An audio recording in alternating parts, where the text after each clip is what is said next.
राष्ट्रवादीचं विलीनीकरण व्हावं अशी अजितदादांची इच्छा होती असं राष्ट्रवादीचे नेते जयंत पाटील यांनी पुन्हा एकदा बोलून दाखवलं। दोन्ही राष्ट्रवादी एकत्र याव्या असं दादांना वाटत होतं आणि यावर आमच्या जवळपास 11 वेळा चर्चा झाल्याचं जयंत पाटील म्हणाले। आज जयंत पाटील शरद पवार यांच्या तब्येतीची विचारपूस करण्यासाठी पुण्यातल्या त्यांच्या घरी आले होते। यानंतर त्यांनी पुन्हा एकदा विलीनीकरणाच्या चर्चांना दुजोरा दिला। मोजून 11 वेळा माझ्या निवासस्थानी ते आले होते।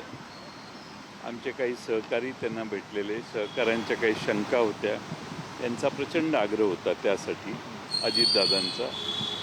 पण आता त्यांचंच निधन झालेलं आहे आणि मी वेगळ्या नेत्यांची विधानं बघतोय, मला वाटत नाही याच्यावर काही बोलावंसं। आता काय राजकारणामध्ये उद्या काय होईल ते आज सांगता येत नाही अशी अवस्था। दादांच्या निधनानंतर आकस्मिक जे ॲक्सिडेंट झाला त्यानंतर हे पुन्हा एकदा सिद्ध झालेलं आहे की आजचा दिवस उद्या आहे का, हे नियतीला मान्य आहे का, असे अनेक प्रश्न आहेत।